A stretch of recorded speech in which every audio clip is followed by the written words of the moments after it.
global, leading Britain's conversation. The Nigel Farage Show. Mr. Nigel Farage. Thank you, Donald, and good evening, everybody. Well, it's all happening in Europe. Germexit. Yes, Germany have been knocked out of the World Cup, and that on the eve of a really vital, important European summit. It takes place tomorrow. The leaders of 28 countries will all be there in attendance, and there is a crisis. The funny thing is, this crisis doesn't involve the United Kingdom. It involves one Angela Merkel. It'll be Merkel's 75th Leaders' Summit since she became the Chancellor of Germany, and many are speculating this could be her last summit. So does the football? Is there a sense of foreboding about Merkel's future? Indeed, the argument that is going on between Italy and Germany over immigration, let alone debates about how the Eurozone could be managed, means it's going to be a very hot and difficult day in Brussels tomorrow. I shall be there watching all of it and commenting.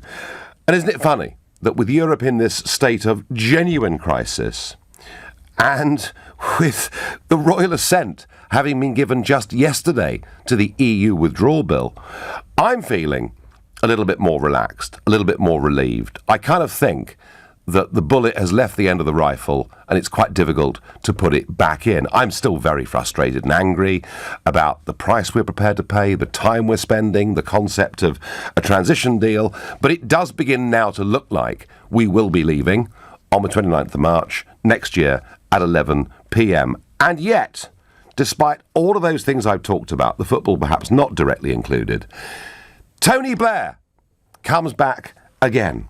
He speaks this morning at a big meeting, at Chatham House, and he starts off with all the old warnings. He's really very worried that the kind of nationalism that is now sweeping the world could take us back to the 1930s. Quite what his evidence for that is, I don't know, but that's what he says. But he then strikes this note.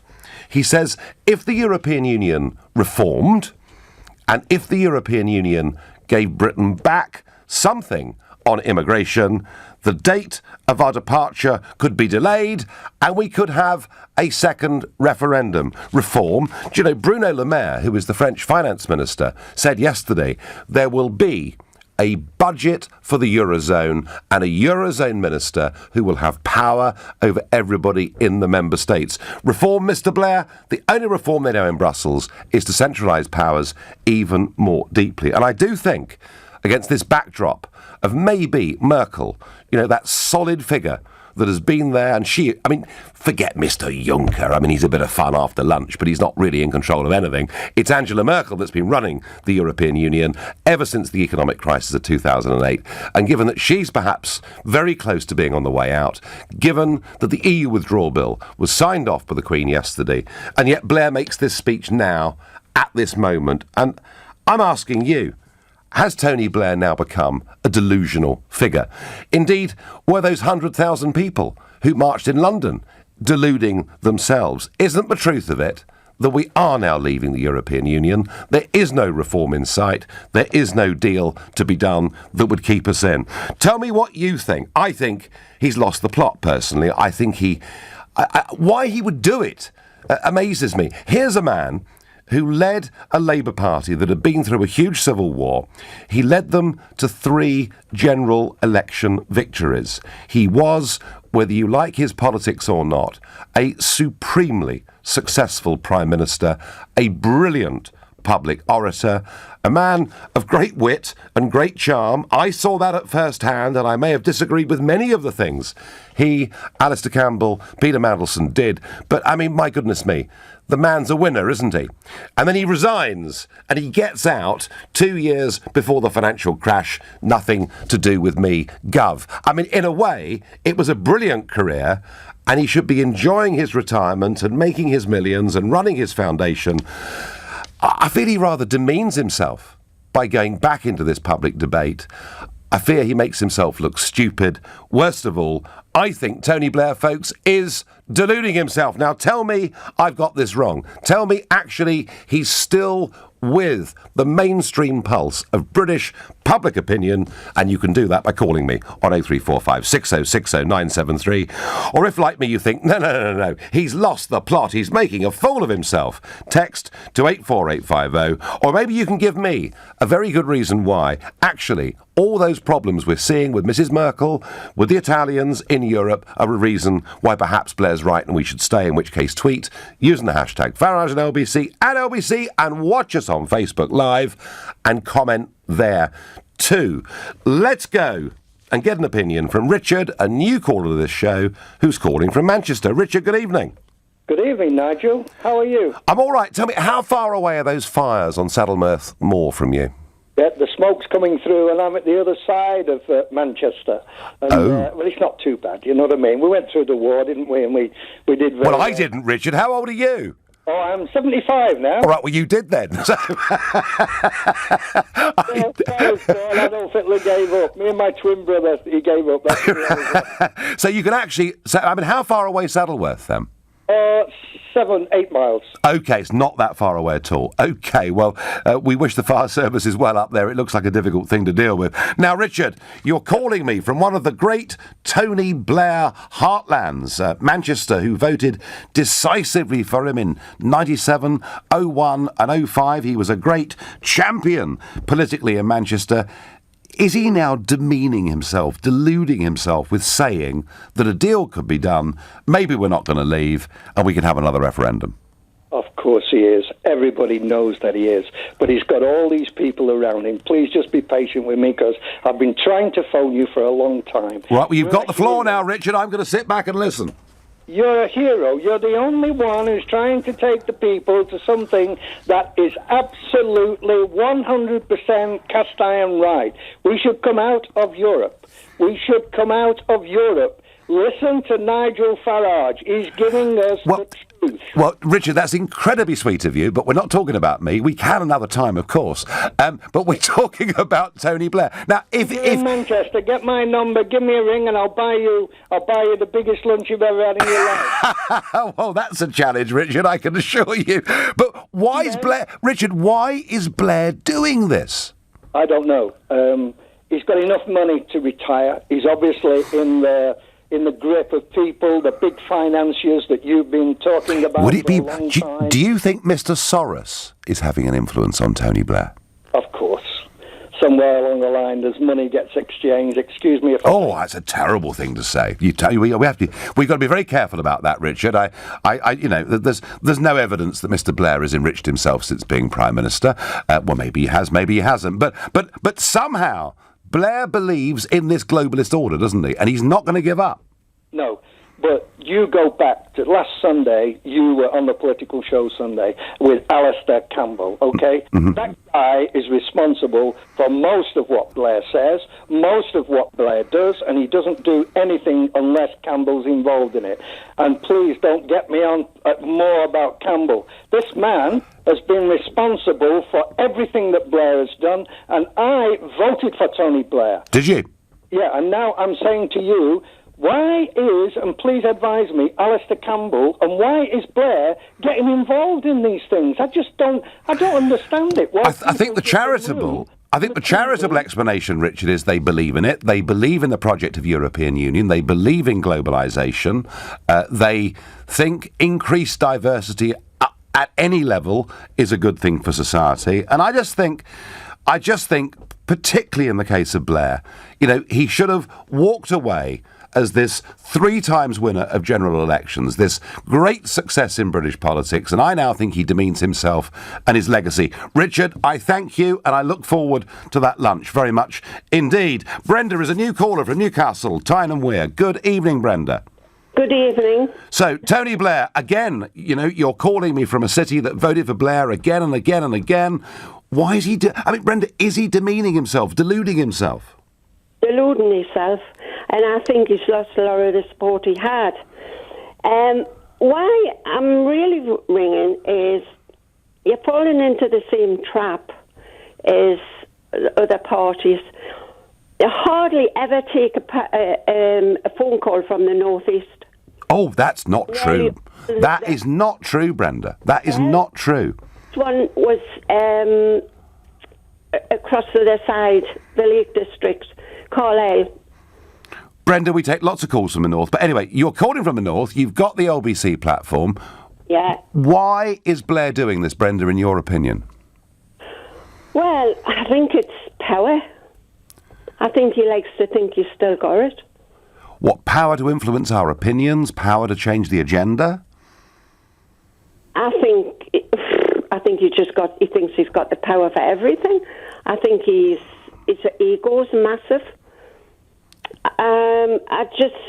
He can't stay out the limelight.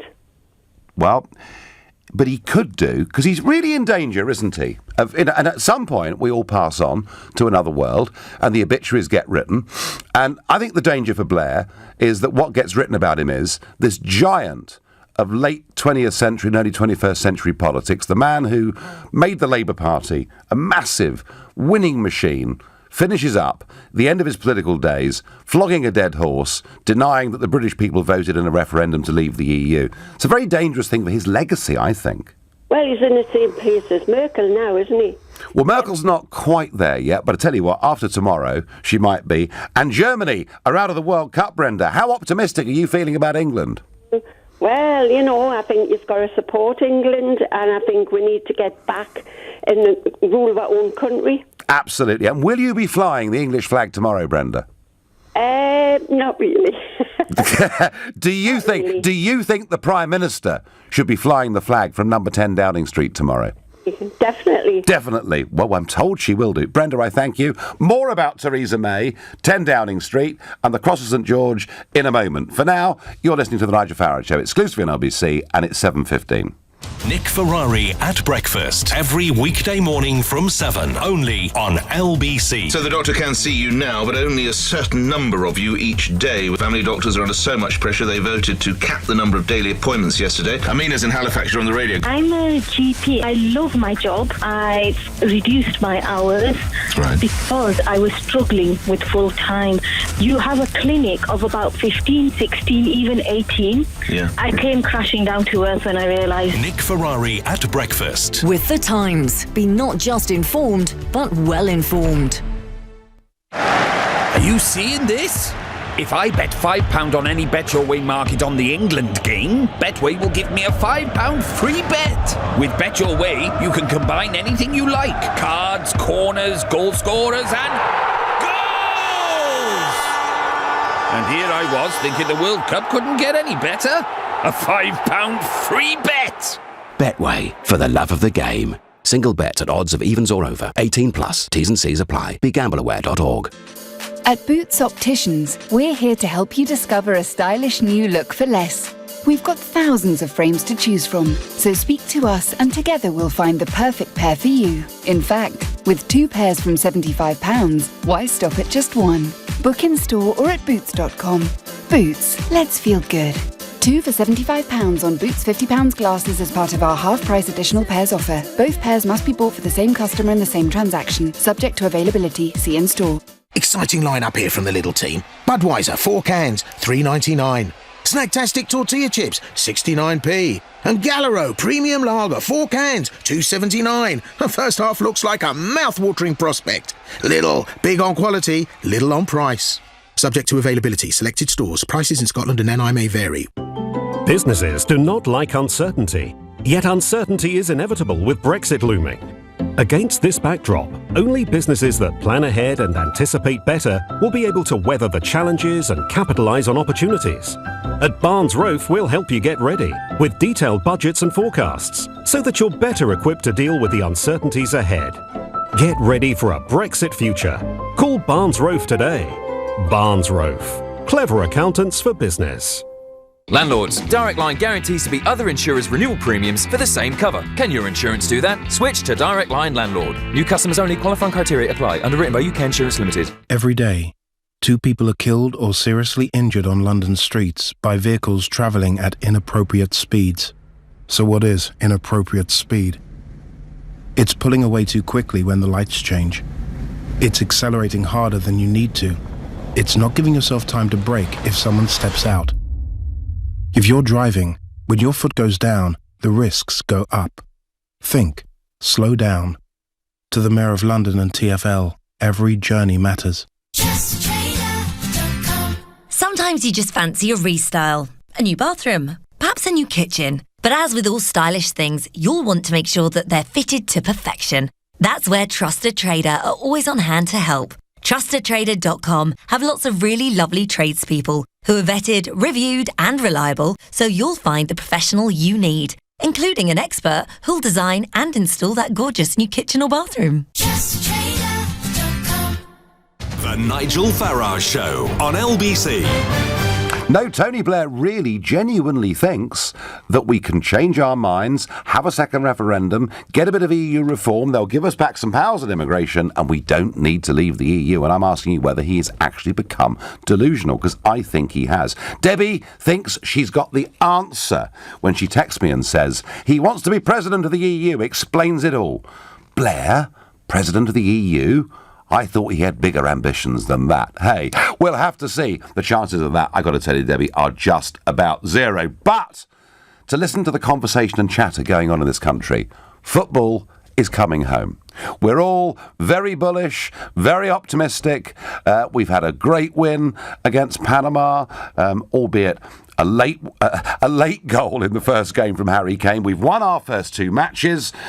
We've got Belgium tomorrow. Now, I have to tell you, honestly, I'm hoping and praying that we beat Belgium, because if we don't, Mr. Verhofstadt is going to be totally unbearable in Strasbourg next week. So I very much hope we do. But big pressure has been put by the Sun newspaper on the Prime Minister. Fly George. The Sun calls on the government to back England's World Cup campaign by proudly flying the English flag up and down Whitehall. And here is what Prime Minister May said earlier on today. Number 10 will be flying the England flag on the day of each of England's matches from now on, and we'll be encouraging other government departments to do the same. Next year, we will do the same for the Women's World Cup. There you are. So the Cross of St George is going to fly above number 10 Downing Street and in other Whitehall buildings. Let me tell you, I have always been one to say we should not be ashamed of flying the English flag, and I've got English cufflinks and English socks and all the rest of it. And I think, you know, when people like Emily Thornberry look down their nose at White Van Man displaying that flag, they misunderstand the mood of this people. The idea that the Cross of St George is some emblem of unpleasantness or extremism is total and utter nonsense. We heard the same thing about the Union Jack back in the 1970s and early 80s. So I'm all for the flag being flown. However, is it a good thing that the Prime Minister flies the Cross of St George above number 10? Number 10 is not where the Prime Minister of England sits. It's where the Prime Minister of the United Kingdom sits. And that has the Union flag. And whilst I'm all for supporting our team, I'm all for flying the flag, I worry that that image of the English flag flying above number 10 will be on every election leaflet for Sinn Féin in Northern Ireland and for the SNP in Scotland, and I think it plays directly into the hands of those who would like to break up the United Kingdom. All for the flag, but I'm not sure number 10 Downing Street is the appropriate place for it, regardless whether it's the men or the women playing. That is my view. Do respond. Let me know whether you agree or disagree with that. You can text using the hashtag, using 84850, or tweet using Farage on LBC. And I don't think it's the right thing for us to do. It's a shame Tony Blair is so tarnished. He's absolutely right on this. You are the delusional one. Brexit will fail. Well, I don't know who you are that's just said that. And I've been called worse than delusional by people other than you. But it does seem to me that given the royal assent's been given to the bill, even if May negotiates the most pathetic withdrawal terms, I do still think we're leaving on March 29th next year. Now, we've just had two callers from the north of England, despite Brenda telling me from Newcastle that we don't take northern callers. We're now coming south. We're going to Streatham and talking to Robbie, a first-time caller to this show. Robbie, good evening. Good evening, Nigel. How are you? I'm very well. Now, I mean, is Blair in with a shout with what he's saying, or has he lost the plot? Well, basically, what I was thinking, if he were to summon up enough support for a second referendum, would it not have to be put through Parliament first? with a vote to decide which way they're going to go, whether they're going to stay or leave, to save the fiasco that happened the first time round. Well, we know how Parliament would vote, Robbie. Parliament would vote for us to remain. Of course they wouldn't, by a huge margin. You think so? Well, I know so. Well, didn't they vote to leave last time after June Miller challenged them? No. When the referendum itself happened, of 651 MPs, 156 back leave, the rest back remain. Now, that's still where they are. However, what they are doing now as a parliament is allowing Brexit to happen because they fear if they didn't, they'd all lose their seats. Well, exactly. But this is what I'm saying. Right at the very beginning, did not anybody know that, our country is run on parliamentary decisions, not on people's decisions? No, Robbie, because sometimes that decision is taken away from Parliament and given to the people, and that was the case with the Brexit referendum, wasn't it? Well, allegedly so, but I understood that if Parliament felt that it was not in the best interests of the country, then they could veto it. Well, constitutionally, Robbie, the referendum wasn't binding, although Mr Cameron and everybody else told us that it was. And I mean, Robbie, the real reason I think that Blair's barking up the wrong tree here is if the Labour Party or Tory Party were to turn against us leaving at the end of the Article 50 process, they both know they could not win the next election.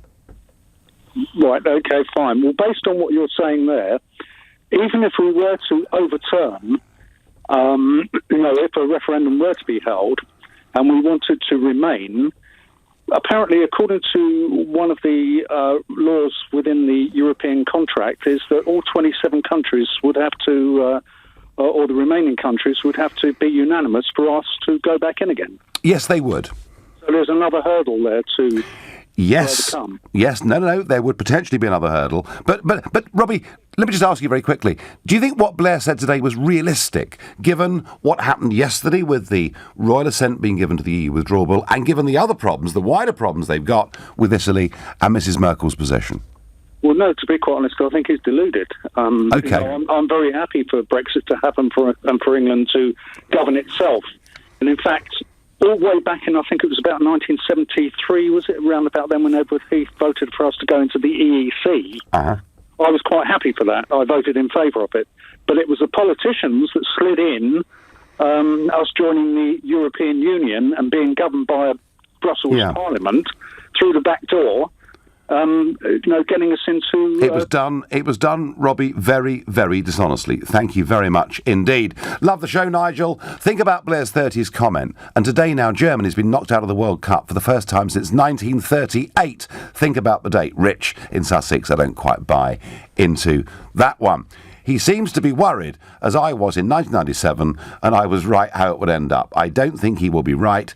He is one of the reasons we're in this situation, I get on Twitter. Do you know, if Tony Blair had not opened up the doors unconditionally in the way that he did in 2004 to the biggest wave of immigration Britain's ever seen, I don't think we'd have voted Brexit. I do rather agree with that. Robin is calling from Whitehaven. Good evening, Robin. Hello, Nigel. Hello there. So has Blair lost the plot, or does he have a point? I think he has a point, and he also has a right to air his opinion because he was a Prime Minister and he won 3 elections. So really he's got more credibility than the likes of Boris Johnson, Ian Duncan Smith and the relics of the past era of the Tory party.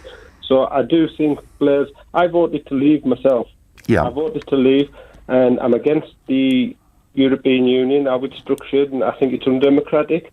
But I did not vote for a Conservative-style Brexit. If we're going to leave, we've got to leave everything. We can't have a special deal for the City of London and let them keep our fisheries and other things. You know what I mean? It's got to be lock, stock and barrel. No special deal for the City of London. We want the fisheries back. We want control of everything. So we can't be doing backdoor deals with the Tories, with the 27 countries. But Tony Blair has got every right to voice his opinion. Robin, I agree with you, of course, that he's got the right to have that opinion and the right to state that opinion. I just doubt whether, for the sake of his own legacy, it's a very wise thing for him to be doing. I think his legacy has already been written, to be honest, Nigel, and I won't say whatever, because I do actually think he's a good Prime Minister. He come He invested a lot of money into the health service. Him and Gordon Brown, they've done away with a lot of debt in Africa, brought so many countries out of debt when they got the other countries to agree to abolish the debt. So I think he's done an absolute brilliant job, but he's tarnished his legacy with the Iraq War. So on this issue, Robin, to sum you up, he has the right to do this, but he's wrong. I think he's got the right to do it, but the thing is, Nigel, are we going to have this argument? I think I voted to leave, and I would like another referendum, but I would like another referendum so we can get everything in place and in order so we don't end up with a Theresa May hijacked Boris Johnson and the rest of the Conservatives. Just like I said, special deal for the City of London. I share your... Robin, I share your concerns, and fisheries, I have to say, may not be a massive part of our economy, but I do feel they're doing absolutely nothing to get back our territorial waters. I thank you. I get on Twitter, it's so sad, you're right. The separatists will use number 10, flying the English flag, for political gain. I hope they'll also fly the Scottish, Welsh or Northern Irish flag in similar, albeit unlikely, circumstances. Well, I don't know what sporting event that would be, and that perhaps, in a way, Joshua, is part of the problem, isn't it? That we're doing this now for England. The separatists will use it. It will become emblematic. I don't think she should have given in to this.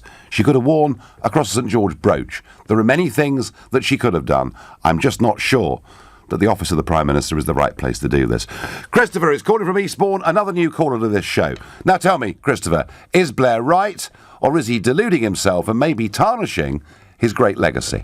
Yeah, good evening, Nigel. An absolute pleasure to speak to you. The trouble with Tony Blair is, I think he wanted to become president of the EU. He did. And unfortunately, he didn't make it.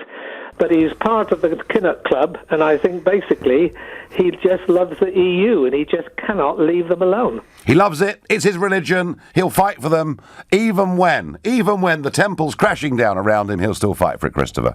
Yes, and I think now he's got so consumed by the House of Lords, which is also the same as the judiciary and parts of the civil service, why they're trying to undermine 17.4 million citizens who voted to exit on the 23rd of June 2016. I really don't understand why Tony Blair is doing it. No, well, Christopher, I'm struggling. I think you're right, though. He must simply believe in it, but I don't think he's doing himself or his long-term legacy any good at all. Christopher, I thank you.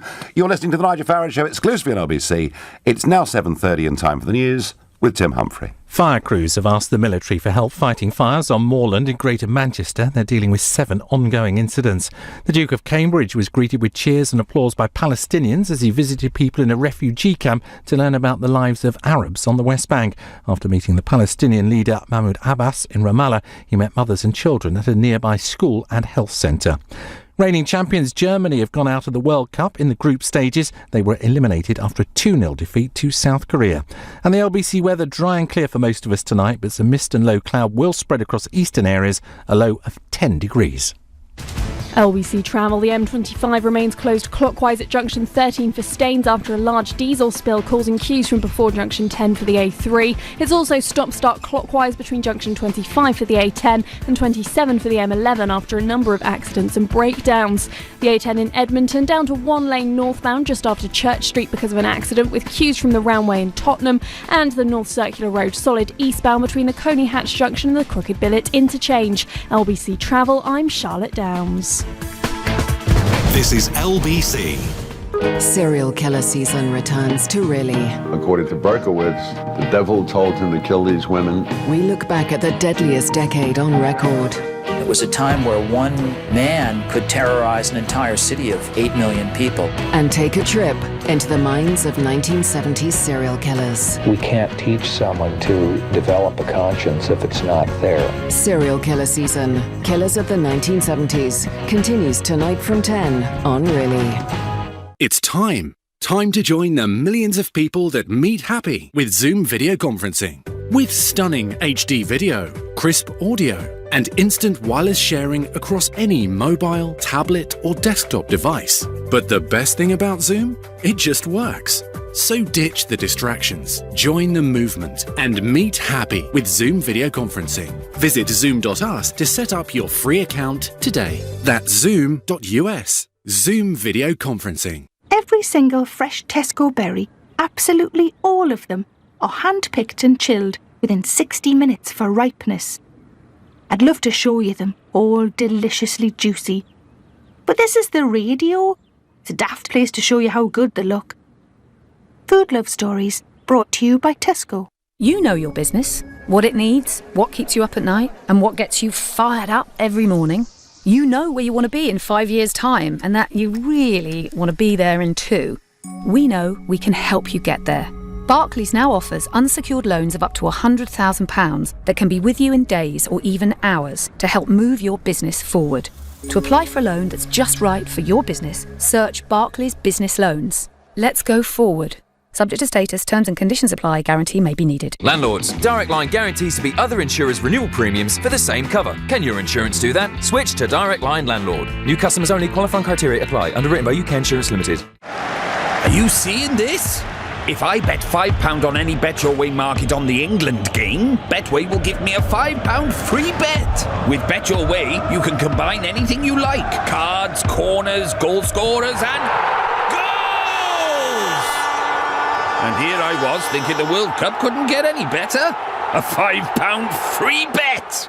Betway, for the love of the game. Single bet at odds of evens or over. 18 plus. T's and C's apply. BeGambleAware.org.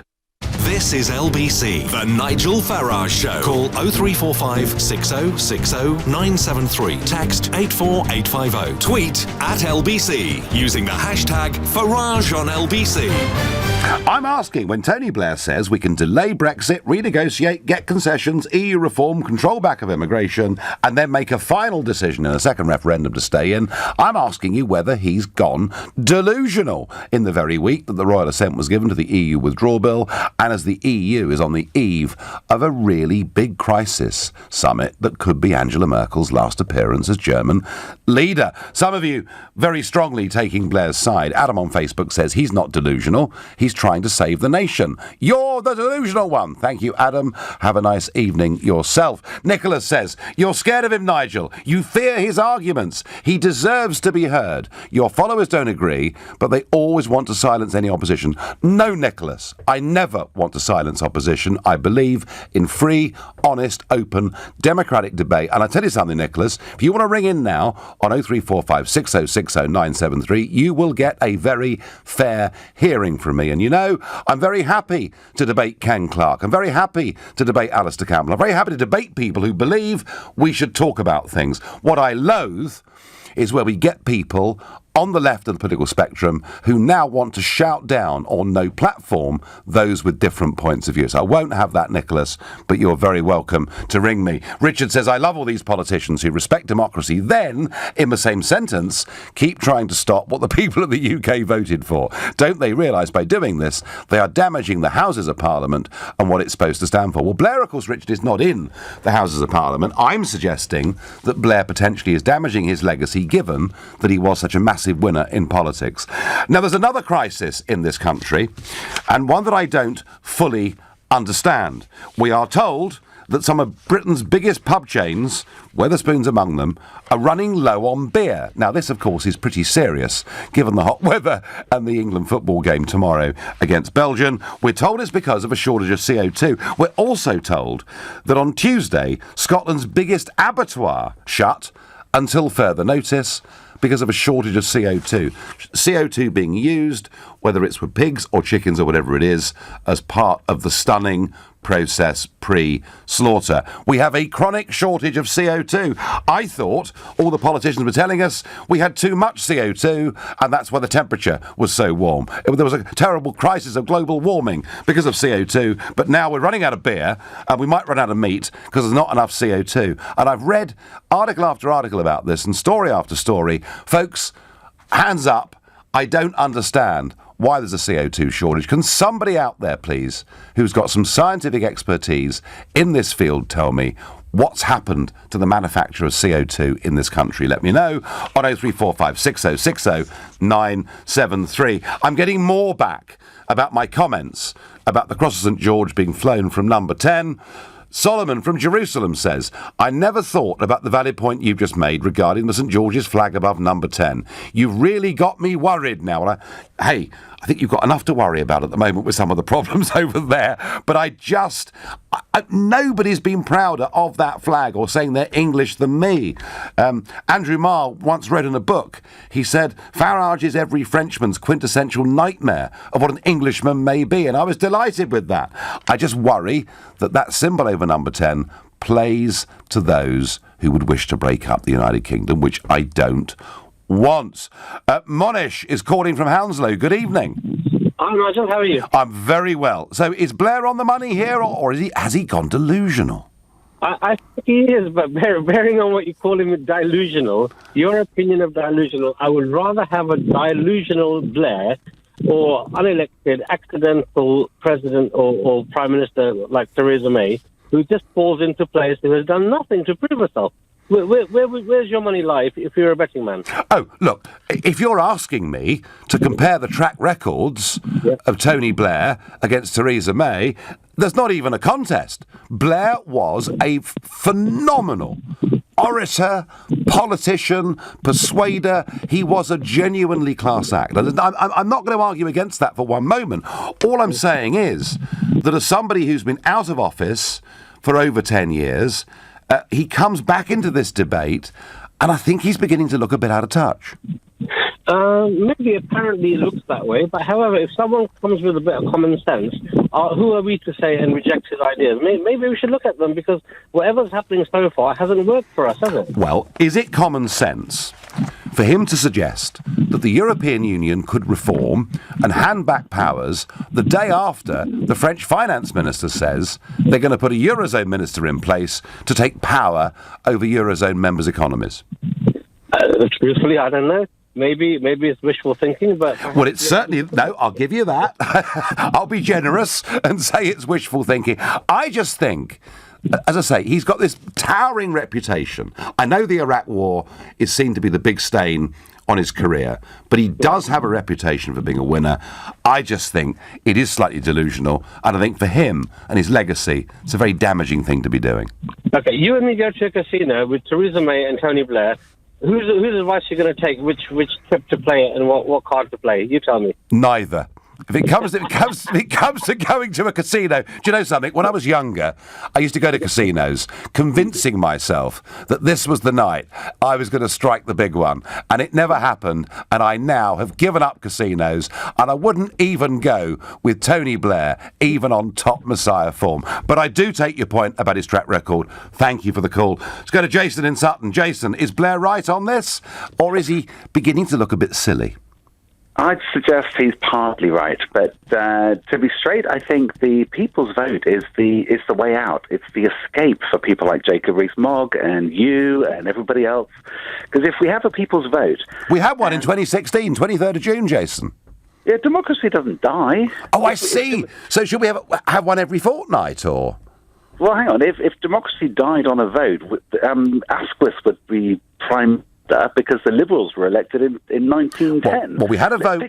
We had a vote in 1975 on a big constitutional question of whether we join the common market. Very different question. Very different. Yeah, well, of course it was. No, you're right. It was a lie, of course, because it wasn't just a common market. It was more than that, and we had to wait 41 years to have another vote. I mean, Jason, let's wait 20, 30 years maybe and have another decision. But you can't suggest another vote now, surely. Well, I would absolutely not just suggest it, I would highly recommend a vote now, because we know what the repercussions are going to be. We've had 2 years.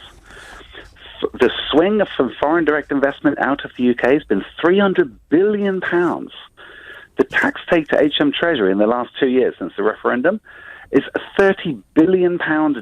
Well, look, we're not going to argue about economics, because we always get told. You don't want to listen to numbers. No, I know. No, and your figures are wrong, because actually FDI in 2017 was higher than it was in 2016. Now, I do accept we've got problems now because people don't know exactly what May's going to negotiate. But the point here, Jason, is this: Blair is not suggesting the people's vote that 100,000 people marched for at the weekend. Blair is suggesting that we go back, have more negotiations with the EU, ask for concessions and then put it to a vote. And I'm saying to you, Jason, with the best will in the world, the EU are rapidly centralising at the moment.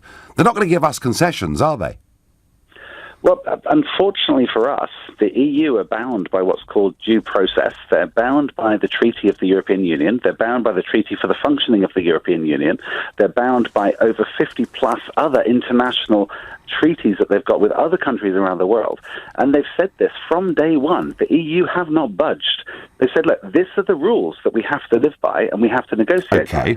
So Jason, as they go along. Jason, you and I can disagree on the need for a people's vote, right? But the point I'm making here is that Blair is delusional if he thinks the EU are going to rip up their treaties and suddenly hand back a load of power to the UK. Well, if you think I'm going to defend Tony Blair, then... All right, OK. You've defended the EU, but not Tony Blair. That's fine. Let's go to Cara, who's calling from Folkestone. Good evening, Cara. Nigel, it's Carol. Carol, sorry, it was pronounced, it was spelt wrong. Anyway, Carol, so is Blair right? I mean, my last caller thinks we need another referendum anyway, but maybe Blair's got this one wrong. I think Blair looks to be somebody who is going to go down in the history books as looking that he was successful when he was younger and he became a bit of a loser, frankly. It was Julius Caesar, wasn't it, that said the evil that men do live after them, the good is often interred with their bones? Well, yes, and is that the way Blair's going? Well, I think Tony Blair and Lord Heseltine are the very best people to promote the EU. It was Mr. Heseltine, if you remember, it was Mr. Heseltine then, who stated that our great British public were not intelligent enough to decide whether or not to be part of the European Union.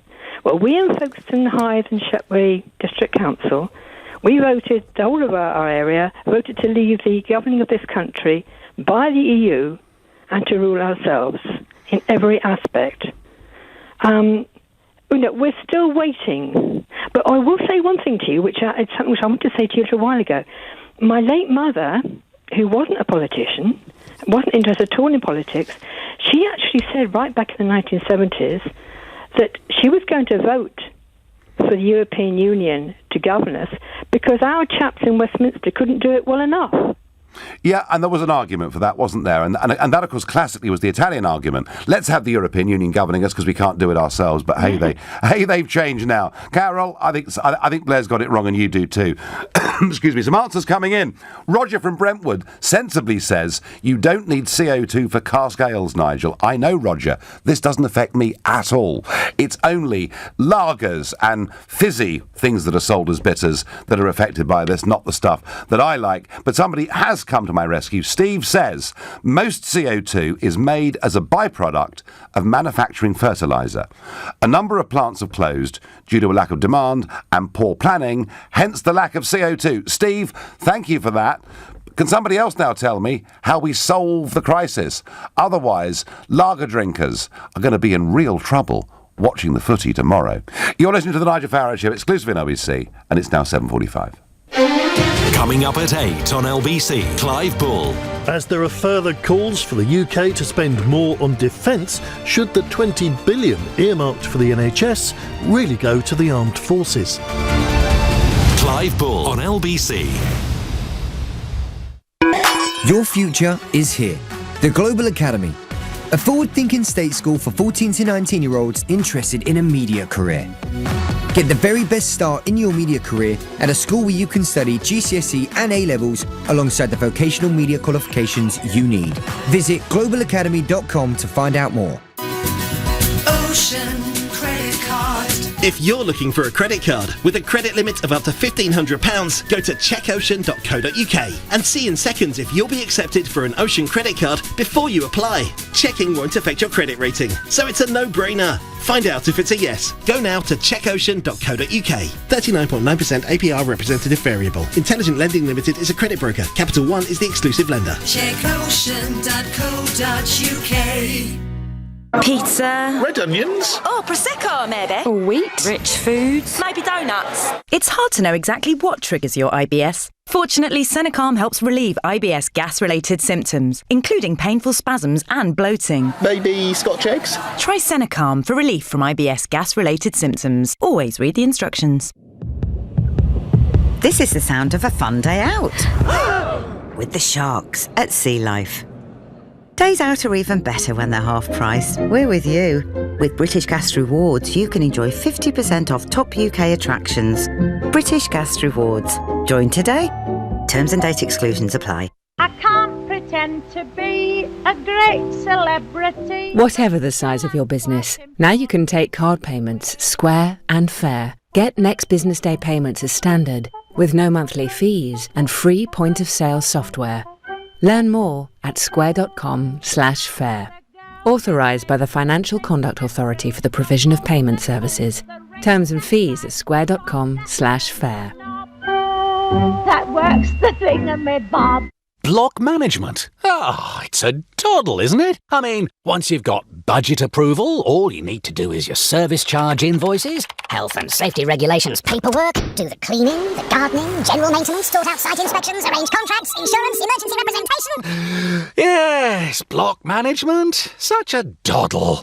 Save time and money and cut down on the stress. For complete block management solutions, just call ABC Estates. ABC will take care of all your day-to-day management, leaving you as happy as Larry. For complete block management solutions, see abcestates.co.uk or call 0800 888 6688. The Nigel Farage Show on LBC. My latest episode of Farage Against the Machine, my podcast, I catch up with the controversial and highly opinionated Good Morning Britain presenter Piers Morgan. If you subscribe to my podcast, you'll hear us discuss why Piers thinks we should respect the office of the US President, the dangers of no platforming people in political debate, and why anyone giving an opinion these days could be in danger of being accused of fake news. Here's a clip of Piers. I think it's a dangerous thing, this fake news debate. I know why Trump does it. He gets fed up with the universally negative coverage of him. But I think the problem with calling everything fake news or whole networks like CNN, where I used to work, is that actually a lot of what they do is very important, good journalism. Some of their stuff perhaps has been over the top on Trump, but I think broadly speaking we need networks like CNN, particularly when you have very partisan networks in America like Fox News, MSNBC, both of which I can watch and enjoy, even though they're completely different from their political standpoint. So I think we have to be careful about dismissing everything as fake news, because once you go down that road, people don't know what to believe. Facts should always be sacred and important. Debate around those facts, I think, is a different matter. That you can be as partisan as you like. You can argue about a fact, but you can't change the fact. Piers Morgan, always interesting. You can subscribe to my podcast, Farage Against the Machine, on iTunes or go to lbc.co.uk. Now, I'm asking you whether Tony Blair, frankly, is becoming a bit delusional when he says we can delay Brexit, have a renegotiation, the EU's going to reform, give us powers back on immigration, then we'll have a final vote and vote to stay in. Matt in Sidcup says, you're a Trump fan. You can't be any more delusional than that. Blair scares you. Otherwise, you wouldn't waste your time going on about him. No, Matt. Blair did scare me. He was a very, very powerful election-winning machine. He doesn't scare me anymore. I think he's completely out of touch. Now, I've been asking about this CO2 shortage. Some of you have told me it's because we make CO2 as a byproduct of fertiliser manufacture. I'm not sure. But Phil from Swansea is on the line to help us. Phil, good evening. Oh, hello there. Where to begin? In the first place, forget about Trump, because I agree with him on climate change. But CO2, CO2 is a very important and very rare gas in the atmosphere. Very important, of course, because all the plant life on the planet feeds on CO2. If there's no CO2, every single die, including us. So I found a textbook in a charity shop, which I read 55 years ago when I was in school. And according to this textbook, which I read 55 years ago, the CO2 content was 0.04%, 0.04% for the atmosphere. Look up on the internet today, it's 0.04% of the atmosphere. It's exactly the same. But Phil, that's a different argument. Why are the pubs running out of lager, Phil? Well, because, it's a slightly different argument. It is. But I'm just phoning to say that people are sort of misinformed on the quantity of CO2 in the atmosphere. OK, Phil, it's a separate argument. We will do climate change one night, and please ring in and talk to us about that. The point I was making was we're told there's way too much CO2 in the world, and yet we're running out of lager. It's a slightly separate point. Ludwig is calling from Corrington. Ludwig, good evening. Good evening, Nigel. So, Mr. Blair, is Mr. Blair right? Mr. Blair is actually wrong. He's the one that actually had a bad immigration policy. He did. And that's why Mr. Farage won the Brexit vote. Do you know what, Ludwig? I think I agree with that. That's why you won the Brexit vote. The words you said is communities have changed. Yep. And the people actually went to the polling booth and actually voted. Yep. And that's why you actually had such a popular support.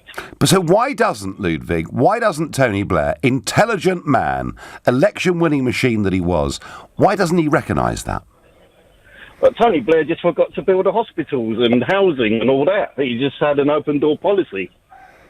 But why doesn't he understand? I mean, I think what he's saying today looks ridiculous. You know, the idea of the EU reforming and giving us back, it just isn't going to happen, Ludwig, is it? No, it's not, no. So he is deluding himself?